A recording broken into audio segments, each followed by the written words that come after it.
જય સ્વામિનારાયણ. આજના દર્શન.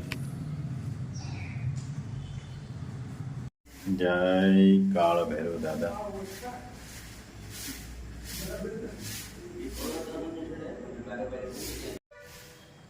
જય ભીમનાથ મહાદેવ.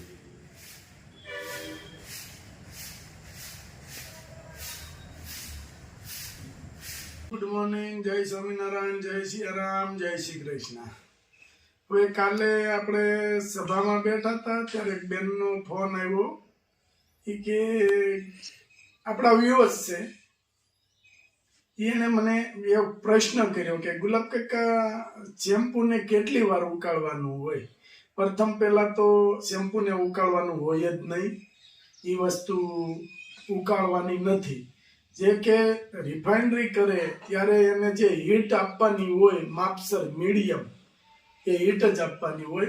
શેમ્પૂ કદી ઉકાળે ન બને, બરાબર? એટલે બેનને કહી તમે ઘેરે બનાવો તો એને મીડિયમ હીટ આપો, ઉકાળો નહીં. ઉકાળો તો લિપિડ ફોર્મમાં જે વસ્તુ તમે નાખો છો એ તો બળી જવાની છે અથવા દાજી જાય તળી, અને એની જે સુગંધ છે એ ખરાબ થઈ જાય. એટલે ઉકાળવાની તો હોય જ નહીં આ વસ્તુ. આ વસ્તુ લિપિડ ફોર્મમાં આવે એટલે દાજવા મળે જલ્દી. કે કોઈ પણ વસ્તુનો પાવડર તમે નાખો, કોઈ બીજું હાથે નાખો એટલે એ તળિયે ચોંટી જાય.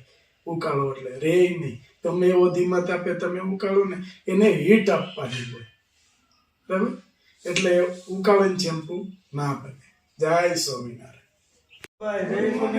જય. આવો આવો રાજુભાઈ, કેમ છે?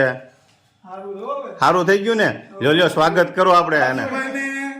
સારું થઈ ગયું અને આજ કામ ઉપર આવ્યા છે એનું સ્વાગત કરીએ છીએ આપણે હાર પહેરાવીને. હા ભાઈ વાહ. અને આમ તો હમણાં હાર પહેરવાનો જ છે. હમણાં હાર પહેરવાના જ છે. હા, ટૂંક સમયમાં હાર પહેરાવાનો જ છે. આપણે એને કહેતું ના કહેતા તમે ધીમી ધીમી ગાડી હાકો ટીડા ભાઈ, હઠ લીધી હા ટીડો જવાનો જો ત્યાં ટીડો હાચી ગયો. ધીરુભાઈ સરવૈયા કે એમ ને. હવે રેડી ને? પગે પગે પગે હાથે રેડી થઈ ગયું. સરસ લ્યો. તો અહીંયા રહ્યું છે અને તો તૂટી રહ્યા એક બે દિવસ. તો જાત્રામાં આવવું છે ને? હા. મને એ જ ઉપાધિ હતી. મેં કીધા ટીડાભાઈ જાત્રામાં આવી છે નહીં ને તો લોજો થાય. ના ના, લઈ જવા પડે ને. લઈ જવા પડે પણ એને સારું હોય તો લઈ જવાય ને આપણે.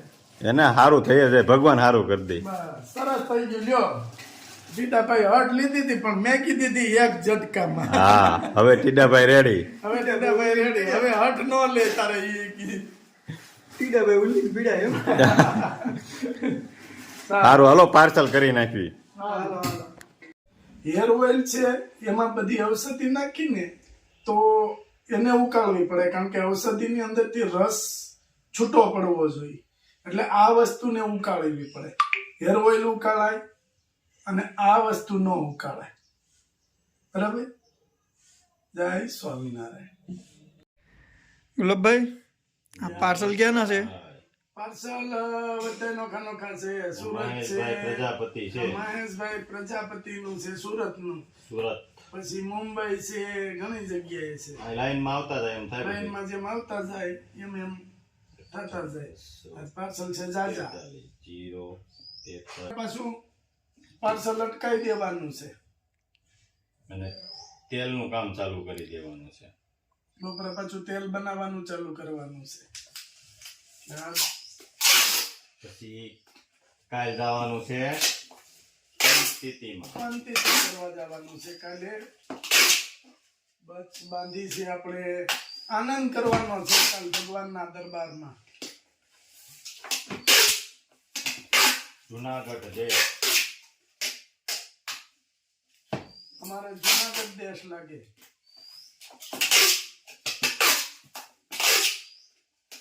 સિદ્ધેશ્વર મહાદેવના દર્શન કરવા જવાનું. સિદ્ધેશ્વર મહાદેવ એક જગ્યાએ જ શંકર ભગવાનની મૂર્તિ છે. હવે જુનાગઢ મંદિર.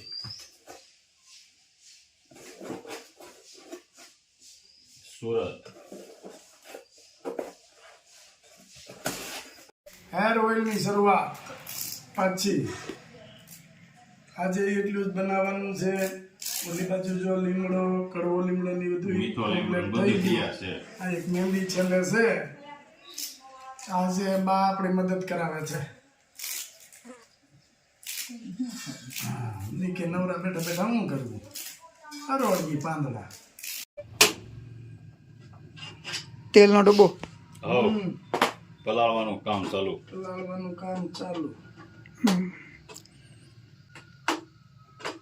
પછી આપણે છે ને રાજુ હા જાત્રાએ જવાનું છે ને, હા હવે આ- પંચતી કરવા જવાનું છે. એટલે આપણે પેલા બનાવી લેવાનું છે.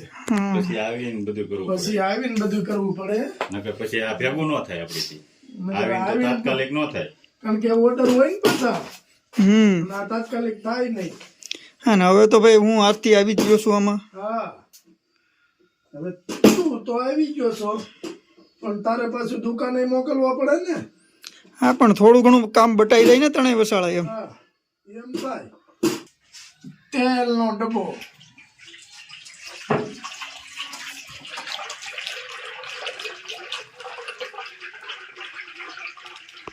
જા ઔષધિ બધી.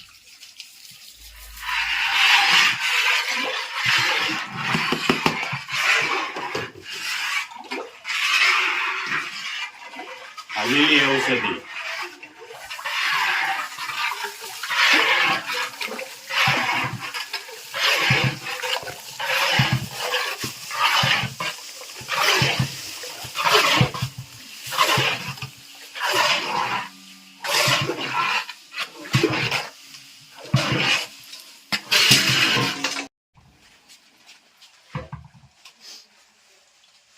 ગુલાબના ફૂલ.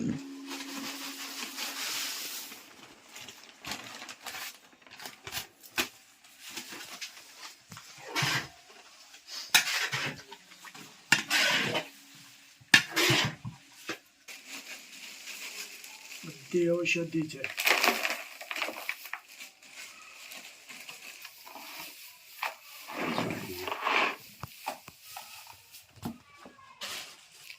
ઇંગોરિયા,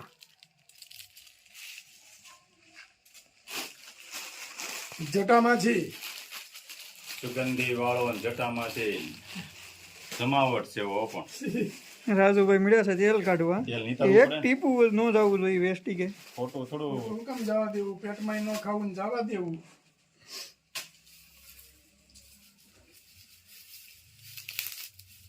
સાંજે મંદિરે સંતોની પારાયણ બેઠી છે.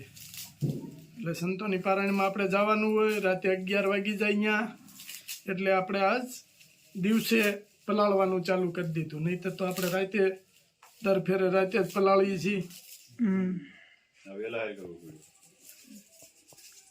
હવે નીતરી ગયો ડબ્બો. સરસ. હોવ. અને આપણે છે ને તેલની અંદર ડાભ પણ નાખીએ છીએ. ડાબ ધરવ ડાભ, ધરો બધું નાખવું પડે. નાખીએ છીએ. આપણે ગણપતિની પૂજામાં કેમ જોઈ એમ બધું આમાં શુદ્ધ કરીને જ કરવું કે કોઈ આપણે અડચણ કે એવું કાંઈ આવે નહીં. નકારાત્મક શક્તિ ન આવે. હા. પછી શું છે કે આભર સેટ વાળા હોય એ લોકો આવ્યા હોય તો ઉપાધિ નહીં. નહીં. આ ઔષધિ છે અને 3 દી થા પલાળી હતી. આ બ્લેક પાણી થઈ ગયું ત્યાં સુધી પલાળી હતી. પલાળવી પડે બરાબર. હા. અને આનીથી આ ઔષધિનો ગુણ કે તમારે માથામાં તેલ લગાવો ને તો ઉર્જા આવે. ઉર્જાવાન ઔષધિ છે આ. એટલે આ ઔષધિ તો જોઈ જ.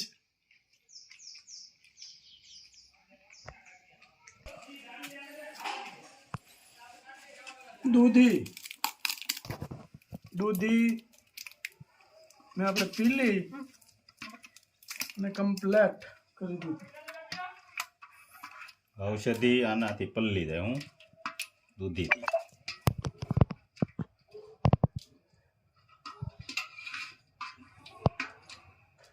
આવી રીતે ઔષધિને દૂધીમાં બધું પલાળવાનું. આવી રીતે પછી આને દબાવીને મૂકી દઈ ને એટલે આ પલ્લી જાય. બાકી તમે દૂધીના બટકા કરીને નાખો તો એ કઈ કામનું નહીં. પછી આને છે ને વચ્ચે આવી રીતે ખાડો કરવાનો અને એમાં પાણી નાખવાનું. પાણી પાણી